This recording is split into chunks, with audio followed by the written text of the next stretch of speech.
So റെഡ്മിയുടെ not സീരീസിൽ 10 സീരീസിന് ശേഷം കുറച്ചുകൂടി ബെറ്റർ ആയിട്ട് എനിക്ക് തോന്നിയിട്ടുള്ള ഒരു സീരീസാണ് 13 സീരീസ്. അതുകൊണ്ട് തന്നെ ഞാനും ഈ ഒരു റിവ്യൂ ചെയ്യാനായിട്ട് അത്രത്തോളം എക്സൈറ്റഡ് ആണ്. എനിവേ നമുക്ക് റിവ്യൂയിലേക്ക് കടക്കാം. ആദ്യം തന്നെ നമുക്ക് ഈ ഒരു സ്മാർട്ട് ഫോണിന്റെ ഡിസൈൻ ആൻഡ് ബിൽഡ് വെച്ച് തന്നെ സ്റ്റാർട്ട് ചെയ്യാം. ഡിസൈൻ നോക്കുന്ന സമയത്ത് നമുക്ക് ഈ ഒരു ഫോണിന്റെ അകത്ത് ബാക്കിലും ഫ്രണ്ടിലും ഗ്ലാസ് ആണ് വരുന്നത്. അതുപോലെ തന്നെ ഫ്രെയിം വന്നിട്ട് പ്ലാസ്റ്റിക് ഫ്രെയിമിലാണ് വരുന്നത്.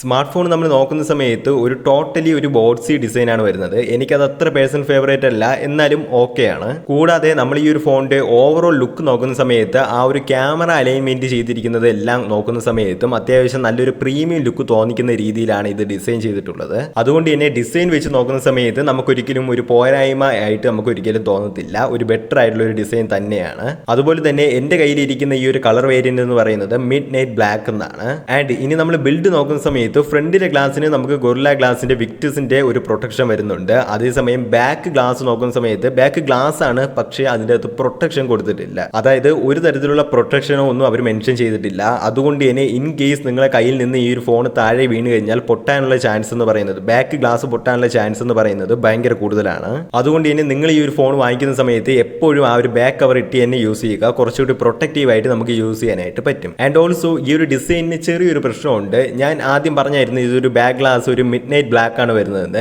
ഇതൊരു ഗ്ലോസി ഫിനിഷ് ആയിട്ടുള്ള ഒരു ബാക്ക് ഗ്ലാസ് ആണ്. അതുകൊണ്ട് തന്നെ നമ്മൾ ചെറിയ രീതിയിൽ എവിടെയെങ്കിലും കൊണ്ട് വെച്ചിരിക്കുക, അല്ലെങ്കിൽ നമ്മൾ ജസ്റ്റ് ഒന്ന് കൈ വെച്ചൊന്ന് ഫോൺ ഹോൾഡ് ചെയ്താൽ മതി. അപ്പോഴേ ഈ ഒരു സ്മഡ്ജസും കാര്യങ്ങളും എല്ലാം കൂടി കയറി വന്ന് ആ ഒരു ഫോണിന്റെ ഓവറോൾ ലുക്ക് തന്നെ കുളവാക്കും. അതൊരിക്കലും നമുക്ക് കംപ്ലൈന്റ് ചെയ്യാനായിട്ട് പറ്റത്തില്ല. കാരണം ഗ്ലോസി ബാക്ക് വരുന്ന ഫോണുകളിലെല്ലാം തന്നെ ഈ ഒരു ഇഷ്യൂ ഉള്ളതാണ്. ആൻഡ് എനിക്ക് ഏറ്റവും കൂടുതൽ ഒരു ഇറിറ്റേറ്റിംഗ് ആയിട്ട് തോന്നിയത്, നമ്മുടെ ഫോൺ ഇപ്പോൾ എവിടെയെങ്കിലും കൊണ്ട് വെച്ചിരിക്കുകയാണെന്നുണ്ടെങ്കിൽ ഈ പൊടിയൊക്കെ ഉണ്ടല്ലോ, പൊടി എല്ലാം കൂടി വന്ന് ഇതിന്റെ ബാക്ക് ഗ്ലാസ്സിൽ വന്ന് പറ്റി പിടിച്ചിരിക്കും. എസ്പെഷ്യലി അതിന്റെ ആ ഒരു ക്യാമറ ബമ്പിന്റെ സൈഡിൽ മൊത്തത്തിൽ വന്ന് ഇങ്ങനെ പറ്റി പിടിച്ചിരിക്കും. അത് നമ്മൾ എത്ര തുടച്ചാലും പോകത്തില്ല, അത് ചുറ്റും ഇങ്ങനെ പറ്റി പിടിച്ച് തന്നെ ഇരിക്കും. ഇതും ആ ഒരു ഫോണിന്റെ ഓവറോൾ ഉള്ള ആ ഒരു ലുക്കിനെ മൊത്തത്തിൽ ബാധിച്ച് അതൊന്ന് കുളവാക്കി വെക്കും. അടുത്തതായിട്ട് നമ്മൾ ഈ ഒരു ഫോണിന്റെ ഡിസ്പ്ലേ നോക്കുന്ന സമയത്ത് 6.67 ഇഞ്ചിന്റെ ഒരു AMOLED 120 Hz സപ്പോർട്ടീവ് ആയിട്ടുള്ള ഒരു ഡിസ്പ്ലേ ആണ്. അതുപോലെ തന്നെ ഇതെന്ന് പറയുന്നത് ഒരു ഡോൾബി വിഷൻ സപ്പോർട്ടീവ് ആയിട്ടുള്ള ഒരു ഡിസ്പ്ലേ കൂടിയാണ്. അത് മാത്രമല്ല ബ്രൈറ്റ്നസിന്റെ കാര്യം നോക്കുന്ന സമയത്ത് 500 നിറ്റ്സിന്റെ ഒരു ടിപ്പിക്കൽ ബ്രൈറ്റ്നസും അതുപോലെ തന്നെ പീക്ക് ബ്രൈറ്റ്നസ് നോക്കുന്ന സമയത്ത് 1800 നിറ്റ്സും വരുന്നുണ്ട്.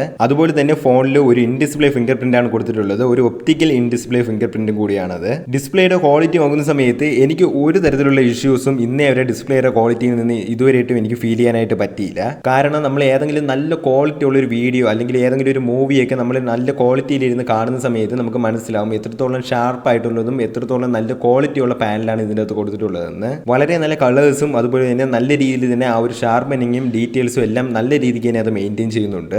ഡിസ്പ്ലേയുടെ ക്വാളിറ്റി വൈസ് നോക്കുന്ന സമയത്ത് നമുക്ക് ഒരു തരത്തിലുള്ള കംപ്ലൈൻസും അതിൻ്റെ അകത്ത് പറയാനായിട്ടില്ല.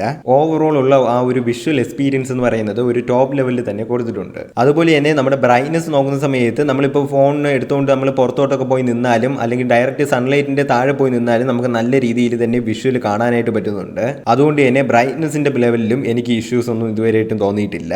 ആൻഡ് നമ്മുടെ ഇൻ ഡിസ്പ്ലേ ഫിംഗർ പ്രിന്റിന്റെ പെർഫോമൻസ് നോക്കുന്ന സമയത്ത് ഓക്കെ, നല്ല സെക്യൂർ ആയിട്ടുള്ള ഒരു ഇൻ ഡിസ്പ്ലേ ഫിംഗർ പ്രിന്റ് തന്നെയാണ്. ബട്ട് നമ്മൾ ഒരു സെക്കൻഡ് ഒന്ന് ഹോൾഡ് ചെയ്യേണ്ട ആവശ്യമുണ്ട്. ഒരിക്കലും നമുക്ക് ഇതിന്റെ ഇൻ ഡിസ്പ്ലേ ഫിംഗർ പ്രിന്റ് ഒരു ഹൈ എൻഡ് ആയിട്ടുള്ള ഒരു സ്മാർട്ട് ഫോണായിട്ട് കമ്പയർ ചെയ്യാനായിട്ട് പറ്റത്തില്ല. കാരണം എന്ന് പറയുന്നത് നമ്മൾ ഒരു സെക്കൻഡ് ഒന്ന് ഹോൾഡ് ചെയ്യണം, എങ്കിലേ അൺലോക്ക് ആവുള്ളൂ. അല്ലാത്ത പക്ഷം ഡിസ്പ്ലേ നോക്കുന്ന സമയത്ത് ഒരു തരത്തിലുള്ള ഇഷ്യൂസും ഇല്ല. നിങ്ങളിപ്പോൾ ഡിസ്പ്ലേ ഈ ഫോണിൽ കാണുന്ന സമയത്ത് തന്നെ നിങ്ങൾക്ക് മനസ്സിലാവും എത്രത്തോളം ആ ഒരു ഡിസ്പ്ലേ ഈ ഒരു ഫോണിന് ഇമ്പോർട്ടൻസ് കൊടുക്കുന്നുണ്ടെന്ന്. ഓവറോൾ നമ്മൾ ആ ഒരു ഡിസ്പ്ലേ നോക്കുന്ന സമയത്ത് ബെസൽസോ കാര്യങ്ങളോ ഒന്നും തന്നെ ഇല്ലാത്തതുകൊണ്ട് ഒരു ഇമ്മേഴ്സീവ് ആയിട്ടുള്ള ഒരു ലുക്ക് തന്നെ അല്ലെങ്കിൽ ഒരു എക്സ്പീരിയൻസ് തന്നെയാണ് നമുക്ക് കിട്ടുന്നത്. ആൻഡ് ഇനി നമ്മൾ നോക്കാൻ പോകുന്നത് ഈ ഒരു സ്മാർട്ട് ഫോണിന്റെ പെർഫോമൻസിനെ കുറിച്ചാണ്. പെർഫോമൻസ് നോക്കുന്ന സമയത്ത് സ്നാപ്ഡ്രാഗൺ 7S Gen 2 എന്ന പ്രൊസസ്സറാണ്. ഇതെന്ന് പറയുന്നത് ഒരു 4 നാനോമീറ്റർ പ്രൊസസ്സറാണ്. അതുപോലെ തന്നെ ഇതിൻ്റെ അകത്ത് കൊടുത്തിട്ടുള്ള GPU നോക്കുന്ന സമയത്ത് Adreno 710 ആണ് ഇതിൻ്റെ അകത്ത് കൊടുത്തിട്ടുള്ളത്. സോ നമ്മുടെ പെർഫോമൻസ് നോക്കുന്ന സമയത്ത് ഡെയിലി ഡ്രൈവ് ആയിട്ട് യൂസ് ചെയ്യുന്ന സമയത്ത് നമുക്ക് നമ്മളിപ്പോൾ യൂസ് ചെയ്യുന്ന ഇൻസ്റ്റഗ്രാം ആയിക്കോട്ടെ അതുപോലുള്ള യൂട്യൂബ് ഏതൊരു ആപ്പോ നമ്മൾ ഡെയിലി ഡ്രൈവ് ആയിട്ട് യൂസ് ചെയ്യുന്ന സമയത്ത് 0 ലാഗാണ് ഫീൽ ചെയ്യുന്നത്. കാരണം ഒരു തരത്തിലുള്ള ലാഗോ ഒന്നും നമുക്ക് ഫീൽ ചെയ്യത്തില്ല.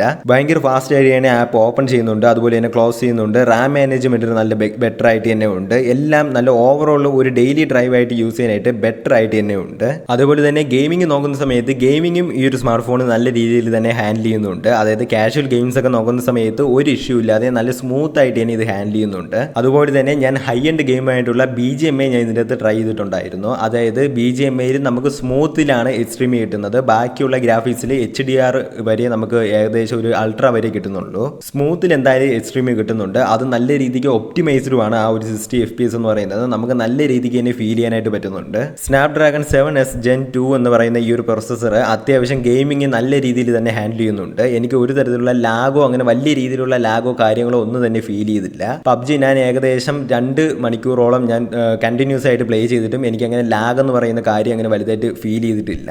അതായത് നമുക്ക് ഒരിക്കലും ഒരു ബീസ്റ്റ് പെർഫോമൻസ് എന്നൊന്നും പറയാൻ പറ്റത്തില്ല. നമുക്ക് ഈ ഒരു പ്രൈസ് റേഞ്ച് വെച്ച് നോക്കുന്ന സമയത്ത് ഒരു 25,000 റുപ്പീസിനകത്ത് വരുന്ന ഒരു സ്മാർട്ട് ഫോൺ എന്ന ലെവലിൽ നോക്കുന്ന സമയത്ത് അത്യാവശ്യം ബെറ്റർ ആയിട്ട് തന്നെ നിൽക്കുന്നുണ്ട്. അതുപോലെ തന്നെ ഹീറ്റിംഗ് ഇഷ്യൂ നോക്കുന്ന സമയത്ത് ഹീറ്റിംഗ് എനിക്ക് തോന്നുന്നത് അത്യാവശ്യം നല്ല രീതിക്ക് വാം ആവുന്നുണ്ട്. ഒരു ഓവർ ഹീറ്റ് എന്ന ലെവലിലേക്ക് ഇതുവരെയായിട്ടും പോയിട്ടില്ല.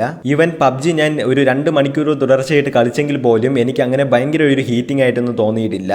അതും ആ ഒരു ഫോൺ നല്ല രീതിക്ക് തന്നെ ഹാൻഡിൽ ചെയ്യുന്നുണ്ട്. അതുപോലെ തന്നെ ഈ ഒരു സ്മാർട്ട് ഫോൺ എന്ന് പറയുന്നത് ആൻഡ്രോയിഡ് 13 ബേസ്ഡ് ആയിട്ടുള്ള MIUI 14 വരുന്നത്. അതുപോലെ തന്നെ നമുക്ക് ആൻഡ്രോയിഡ് 14 വരുന്ന സമയത്ത് ഈ ഒരു സ്മാർട്ട് ഫോണിൽ ഹൈപ്പർ വോയിസും വരുന്നതാണ്. ആസ് എ യൂസർ എന്ന ലെവലിൽ നോക്കുന്ന സമയത്ത് നമുക്ക് നല്ലൊരു എക്സ്പീരിയൻസ് തന്നെ കിട്ടുന്നുണ്ട്. അതായത് നമുക്ക് ഒരു MIUI എന്ന് പറയുന്ന സമയത്ത് തന്നെ എല്ലാവർക്കും തോന്നുന്നത് ഭയങ്കര ലാഗി ആയിട്ടുള്ളതും ഭയങ്കര ഒരു ബഗ്ഗൊക്കെ നിറഞ്ഞിട്ടുള്ള ഒരു UI ആയിട്ടാണ്. എന്നാൽ എനിക്ക് ഈ ഒരു സ്മാർട്ട് ഫോണിൻ്റെ അകത്ത് എന്തുകൊണ്ടോ വലിയ രീതിയിലുള്ള ബഗ്ഗോ കാര്യങ്ങളോ ഒന്നും തന്നെ എനിക്ക് ഇന്ന് വരെ ഫേസ് ചെയ്യേണ്ടി വന്നിട്ടില്ല. അതുപോലെ തന്നെ ഹൈപ്പർ വോയിസ് വരുന്ന സമയത്ത് ഈ ഒരു സ്മാർട്ട് ഫോൺ കുറച്ചുകൂടി ബെറ്റർ ആയിട്ട് പെർഫോമൻസ് ചെയ്യും. കാരണം ഹൈപ്പർ വോയിസ് കുറച്ചുകൂടി ഒപ്റ്റിമൈസ്ഡ് ആയിട്ടുള്ളതും കുറച്ചുകൂടി നല്ലൊരു ആനിമേഷനും കാര്യങ്ങളൊക്കെ ഉള്ള ഒരു വോയിസ് ആണ്. അതുപോലെ തന്നെ നമുക്ക് ഈ ഒരു ഫോണിൻ്റെ അകത്ത് വരുന്നത് ഗൂഗിൾ ഡയലർ അല്ല, ഷവോമിയുടെ ഡയലറാണ്. അതായത് നമുക്ക് ഈ ഒരു ഡയലർ വെച്ച് കോൾ റെക്കോർഡ് ചെയ്യുന്ന സമയത്ത് ആ ഒരു നോട്ടിഫിക്കേഷനോ കാര്യങ്ങളോ ഒന്നും പോകത്തില്ല. അതുപോലെ തന്നെ ഫോണിന്റെ സ്പീക്കേഴ്സ് നോക്കുന്ന സമയത്ത് ഒരു ഡുവൽ സ്റ്റീരിയോ സ്പീക്കേഴ്സ് ആണ് ഇതിൻ്റെ അകത്ത് കൊടുത്തിട്ടുള്ളത്. അതിന്റെ പെർഫോമൻസ് നോക്കുന്ന സമയത്ത് അത്യാവശ്യം ഒരു എബോ ആവറേജ് ലെവലിൽ തന്നെ കിട്ടുന്നുണ്ട്. ക്വാളിറ്റി ആയിരുന്നാലും ആ ഒരു സൗണ്ട് ഔട്ട്പുട്ട് ആയിരുന്നാലും നല്ല ഒരു ലൗഡ്നെസ് ആയിരുന്നാലും ഒരു എബോ ആവറേജ് ലെവലിൽ തന്നെ കിട്ടുന്നുണ്ട്. അതുപോലെ തന്നെ ഈ ഒരു സ്മാർട്ട് ഫോണിന് 3.5mm ജാക്കും കൊടുത്തിട്ടുണ്ട്. അതും ഭയങ്കര ഒരു ബെറ്റർ ആയിട്ട് തന്നെ തോന്നി. അതുപോലെ തന്നെ ഈ ഒരു സ്മാർട്ട് ഫോണിന്റെ അകത്ത് ഹൈറസ് ഓഡിയോ സപ്പോർട്ടബിൾ ആണ്. അതുപോലെ തന്നെ ഹൈറസ് ഓഡിയോയുടെ വയർലെസ് ആയിട്ടുള്ള ഹൈറസ് ഓഡിയോ നമുക്ക് ഇതിൻ്റെ അകത്ത് സപ്പോർട്ടബിൾ ആണ്. അടുത്തതായിട്ട് നമ്മൾ നോക്കാൻ പോകുന്നത് ഈ ഒരു സ്മാർട്ട് ഫോണിൽ ഏറ്റവും കൂടുതൽ ഹൈലൈറ്റ് ആയിട്ട് നിൽക്കുന്ന ഇതിന്റെ ക്യാമറയെ കുറിച്ചാണ്. ക്യാമറ നോക്കുന്ന സമയത്ത് മെയിൻ ക്യാമറ എന്ന് പറയുന്നത് 200MP f1.7 അപ്പറേച്ചർ ഉള്ള ഒരു ക്യാമറയാണ്. അതുപോലെ തന്നെ സെക്കൻഡ് ക്യാമറ എന്ന് പറയുന്നത് 8 മെഗാപിക്സലിന്റെ അപ്പറേച്ചർ f2.2 ഉള്ള ഒരു അൾട്രാ വൈഡ് ലെൻസും ആണ്. അതുപോലെ തന്നെ 2MP ഒരു മാക്രോ ലെൻസും കൊടുത്തിട്ടുണ്ട്. 200MP ആ ഒരു മെയിൻ ക്യാമറ നോക്കുന്ന സമയത്ത് വളരെ നല്ല ക്വാളിറ്റി ഉള്ള പിക്ചേഴ്സ് ആണ് അത് എടുക്കുന്നത്. വളരെ ക്വാളിറ്റി ഉള്ളതും വളരെ ഡീറ്റെയിൽഡ് ആയിട്ടുള്ള ഇമേജസ് തന്നെയാണ് അത് ക്യാപ്ചർ ചെയ്യുന്നത്. ഫോട്ടോസിന്റെയൊക്കെ കളേഴ്സ് നോക്കുന്ന സമയത്ത് നല്ല രീതിക്ക് അവർ കളർ ബാലൻസ് ചെയ്ത് വെച്ചിട്ടുണ്ട്. അതായത് ഓവർ സാച്ചുറേറ്റഡ് ആവാതെയും നല്ല രീതിയിൽ ആ ഒരു ക്വാളിറ്റി മെയിൻറ്റെയിൻ ചെയ്തും അവർ വെച്ചിട്ടുണ്ട്.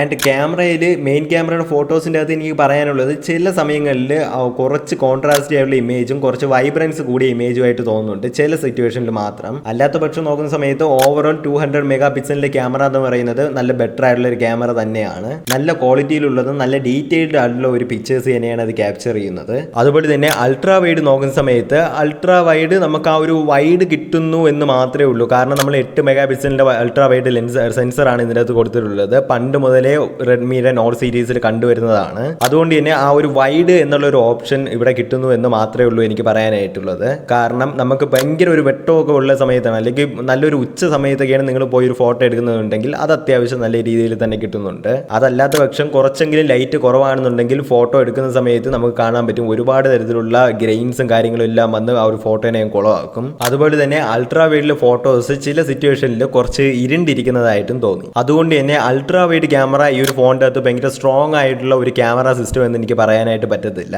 ആൻഡ് അടുത്ത് നമ്മൾ ആ ഒരു 2MP മാക്രോ ക്യാമറ നോക്കുന്ന സമയത്ത് കംപ്ലീറ്റ്ലി വേസ്റ്റ് ആയിട്ടുള്ള ഒരു ക്യാമറ എന്ന് വേണമെങ്കിൽ പറയാം. കാരണം ഇതിന്റെ ഡിസൈനിലേക്ക് ആ ഒരു ട്രിപ്പിൾ ക്യാമറ സെറ്റപ്പ് കൊണ്ടുവരാനായിട്ടും ആ ഒരു മാർക്കറ്റ് സ്ട്രാറ്റജി ഉപയോഗിക്കാനായിട്ട് മാത്രമായിട്ട് ഉപയോഗിക്കുന്ന ഒരു ട്രിപ്പിൾ ക്യാമറ സെറ്റപ്പിന് വേണ്ടിയിട്ടുള്ള ഒരു 2MP മാക്രോ ലെൻസാണ് അതിൻ്റെ അകത്ത് കൊടുത്തിട്ടുള്ളത്. ഒരു തരത്തിലുള്ള ക്വാളിറ്റിയോ ഒരു ഡീറ്റെയിൽസോ ഒന്നും ഇല്ലാതെ വെറുതെ അതായത് ഒരു ഡിസൈനിങ്ങിന് വേണ്ടിയിട്ട് മാത്രം വെച്ചിരിക്കുന്ന ഒരു സാധനമാണ് ഇത്. അതുകൊണ്ട് തന്നെ ഞാൻ ഇതിനെ പറയുന്നത് ഒരു ഡുവൽ ക്യാമറ സിസ്റ്റം ഉള്ള ഒരു സ്മാർട്ട് ഫോൺ എന്ന് മാത്രമേ എനിക്ക് പറയാനായിട്ട് പറ്റുള്ളൂ. ആൻഡ് നമ്മൾ ഇനി വീഡിയോ ഡിപ്പാർട്ട്മെന്റ് വരുന്ന സമയത്ത് ബാക്ക് ക്യാമറയിൽ നമുക്ക് 4K 30fps വീഡിയോസ് ഷൂട്ട് ചെയ്യാനായിട്ട് പറ്റും. അതിന്റെ കൂടെ തന്നെ OISന്റെ സപ്പോർട്ടും OISും ESന്റെയും സപ്പോർട്ട് ഇതിനകത്ത് വരുന്നുണ്ട്. അതുകൊണ്ട് തന്നെ വളരെ സ്മൂത്ത് ആയിട്ടുള്ള ഒരു വിഷ്വൽ എക്സ്പീരിയൻസ് ആണ് നമുക്ക് കിട്ടുന്നത്. നല്ല സ്റ്റേബിൾ ആയിട്ടുള്ള ഒരു വിഷ്വൽ എക്സ്പീരിയൻസ് ആണ് കിട്ടുന്നത്.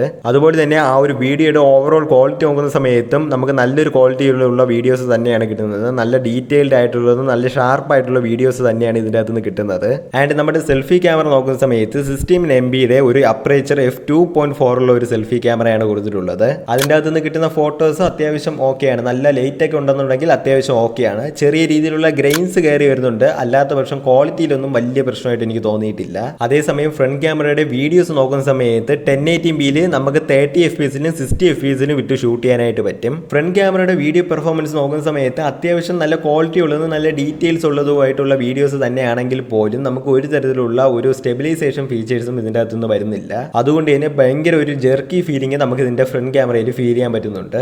ആൻഡ് അടുത്തതായിട്ട് നമ്മൾ നോക്കാൻ പോകുന്നത് ഈ ഒരു സ്മാർട്ട് ഫോണിൻ്റെ ബാറ്ററിയെ കുറിച്ചാണ്. ബാറ്ററി നോക്കുന്ന സമയത്ത് 5700 mAh ലിത്യം പോളിമർ ബാറ്ററിയാണ് ഇതിൻ്റെ അകത്ത് കൊടുത്തിട്ടുള്ളത്. അതുപോലെ തന്നെ ഇതിൻ്റെ അകത്ത് പെട്ടിക്കകത്ത് തന്നെ 67 വാൾട്ടിന്റെ ഒരു ചാർജറും ഇതിൻ്റെ അകത്ത് കിട്ടുന്നുണ്ട്. ബാറ്ററി ബാക്കപ്പ് നോക്കുന്ന സമയത്ത് എനിക്ക് വലിയ ഇഷ്യൂസ് ഒന്നും തോന്നിയില്ല. കാരണം ഫുൾ ചാർജിൽ ഇപ്പോൾ നിങ്ങളിപ്പോൾ ചാർജ് ചെയ്യുകയാണെന്നുണ്ടെങ്കിൽ ഒരു 1 ഡേ ഫുള്ളായിട്ട് എനിക്ക് എന്തായാലും കിട്ടുന്നുണ്ട്. ഒരു 1 ഡേ കംപ്ലീറ്റ് ആയിട്ട് നമ്മളിപ്പോൾ പുറത്തോട്ടൊക്കെ പോയി യൂസ് ചെയ്താലും എനിക്കത് കിട്ടുന്നുണ്ട്. അതുപോലെ തന്നെ ചാർജിങ് നോക്കുന്ന സമയത്ത് 67 വാൾട്ട് ആയതുകൊണ്ട് തന്നെ നല്ല ഫാസ്റ്റ് ആയിട്ട് തന്നെ കയറുന്നുണ്ട്. ഒരു 50% വരെ നല്ല ഫാസ്റ്റ് ആയിട്ട് കയറുന്നുണ്ട്. അതിനുശേഷം കുറച്ച് സ്ലോ ആയിരിക്കും. അതുപോലെ തന്നെ ഈ ഒരു ഫോണിന് IP റേറ്റിംഗ് വരുന്നുണ്ട്. IP54 റേറ്റിംഗ് വരുന്നുണ്ട്. അതായത് നമുക്ക് കംപ്ലീറ്റ് ആയിട്ട് ഒരു വാട്ടർ റെസിസ്റ്റന്റ് എന്ന് പറയാൻ പറ്റത്തില്ല. അത്യാവശ്യം ചെറുതായിട്ടൊന്ന് മഴയത്തൊക്കെ പോയാലും വലിയ പ്രശ്നമൊന്നും കാണത്തില്ല. ആൻഡ് ഈ ഒരു ഫോണിന്റെ സിം സ്ലോട്ട് നോക്കുന്ന സമയത്ത് നമുക്ക് ഡുവൽ നാനോ സിം ആണ് ഇതിൻ്റെ അകത്ത് ഇടാൻ പറ്റുന്നത്. അതുപോലെ തന്നെ നമുക്ക് മെമ്മറി കാർഡ് ഇടാനായിട്ട് പറ്റത്തില്ല. അതുപോലെ തന്നെ ഇതിന്റെ മെമ്മറി നോക്കുന്ന സമയത്ത് UFS 2.2 ആണ് ഇതിൻ്റെ അകത്ത് കൊടുത്തിട്ടുള്ളത്. കൂടാതെ എല്ലാ ഷോമി സ്മാർട്ട് ഫോണിലും വരുന്നതായിട്ടുള്ള ആ ഒരു IR ബ്ലാസ്റ്ററും കാര്യങ്ങളെല്ലാം ഇവിടെയും വരുന്നുണ്ട്. ഒരു 25K അകത്ത് വരുന്ന ഒരു സ്മാർട്ട് ഫോൺ എന്ന ലെവലിൽ നോക്കുന്ന സമയത്ത് നമുക്ക് അതിൻ്റെ അകത്ത് ഏറ്റവും ബെറ്റർ ആയിട്ട് നിൽക്കുന്ന ഒരു സ്മാർട്ട് ഫോൺ എന്ന് തന്നെ വേണമെങ്കിൽ പറയാം. അതുപോലെ തന്നെ നിങ്ങൾക്ക് എല്ലാവർക്കും അറിയാവുന്ന പോലെ തന്നെ റെഡ്മിയുടെ നോട്ട് സീരീസ് എപ്പോഴും ഒരു ഓവറോൾ പാക്കേജിലായിട്ട് വരുന്നതാണ്. അതായത് നമുക്ക് എന്താ പറയുക, ഒരു ഓൾറൗണ്ടർ ആയിട്ട് വരുന്നതാണ്. അത് തന്നെയാണ് എനിക്ക് ഇവിടെയും പറയാനായിട്ടുള്ളത്. കാരണം 25,000 രൂപ എന്നുള്ളൊരു പ്രൈസ് ടാഗ് വെച്ച് നോക്കുന്ന സമയത്ത് അതിൻ്റെ അകത്ത് നിന്ന് നിങ്ങൾക്ക് കുറച്ചുകൂടി ബെറ്റർ ആയിട്ട് നിൽക്കുന്ന ഒരു ഓൾറൗണ്ടർ ആയിട്ട് നിൽക്കുന്ന ഒരു സ്മാർട്ട് ഫോൺ തന്നെയാണിത്. എനിവേ ഈ ഒരു വീഡിയോ നിങ്ങൾക്ക് എല്ലാവർക്കും ഒരു യൂസ്ഫുൾ ആയിട്ടുള്ള ഒരു വീഡിയോ ആയിട്ടുണ്ട് എന്ന് തന്നെ ഞാൻ വിശ്വസിക്കുന്നു. കൂടുതൽ വീഡിയോസിനായിട്ട് ഈ ഒരു വീഡിയോ ഒന്ന് ലൈക്ക് ചെയ്യുക ആൻഡ് ചാനൽ ഒന്ന് സബ്സ്ക്രൈബ് ചെയ്യുക. ഇനി ഇതുപോലുള്ള ഒരുപാട് വീഡിയോസ് ആയിട്ട് വരുന്നതാണ്. സോ അതുവരത്തേക്കും ബൈ.